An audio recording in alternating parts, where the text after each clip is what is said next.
Hello guys, good day and welcome to my channel. And for today's video is tatalakayin ko kung gaano ba kalaki yung kinikita ng isang Amazon product research.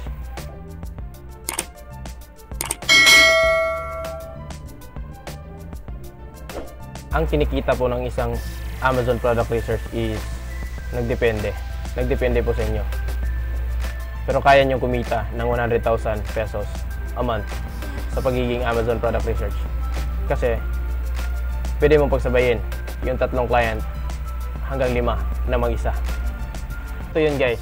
Actually, meron akong site dito na pwede nyong pag-applyan sa pagiging isang Amazon product research kapag marunong na kayo. So ito yung idea na kaya mong kumita talaga ng 100,000 pesos a month or higit-higit pa, nagdepende sa'yo. So halimbawa, sa isang client is nag-offer katulad nito. Si client is nag-offer siya ng $600 to $15. So calculate natin yan. $600 times 55 Philippine money equals 33,000 pesos. Sa isang client lang yan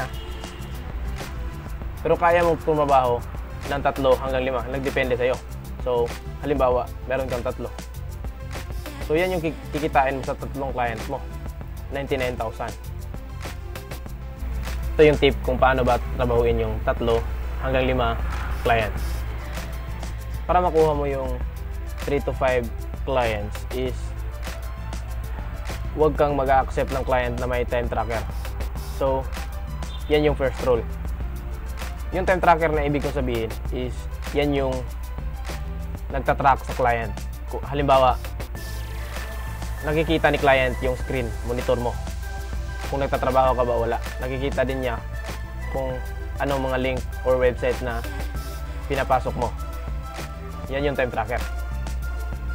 Kadalasan talaga dito sa pagiging Amazon product research is halos walang time tracker yung mga client talaga. Yan yung kagandahan dito. So, paano ba tatrabahuin ng isang tao yung 5 client? So, ito yung tip.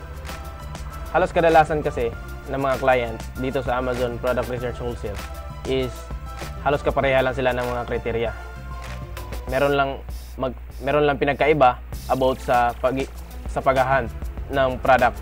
Pero sa kriteria about sa profit, ROI, and margin is halos magkapareha lang. Sa 3 client mo, kung sino yung mas mataas ng konti ng criteria, yan yung unang tatrabahuin mo.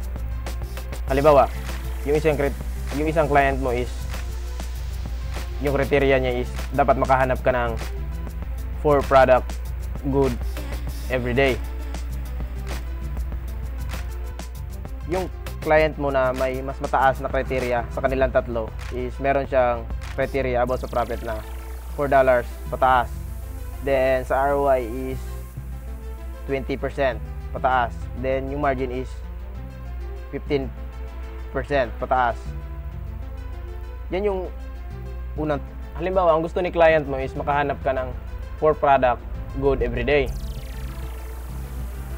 So halimbawa, ito yung mga product na nakuha mo sa isang araw.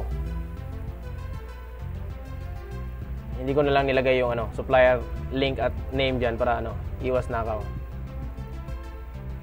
Pagkatapos mong magtrabaho sa isang client mo na may pinakamataas na criteria sa kanilang 3, ito na lang din yung i-report mo or i-output mo sa 2 mong client na hindi mo pa natrabaho. Ganoon lang yung proseso guys sa pagtrabaho ng 5 client or 3 na mag-isa. Pero wag kayong ma-expect na madali lang yung trabaho kasi about sa pagpa-product sourcing is kailangan mo talaga ng oras, tiyaga. Pero worth it naman kasi malaki naman yung sahuran. Kapag ginalingan mo, matuwa yung client mo, may bonuses pa, parang gano'n.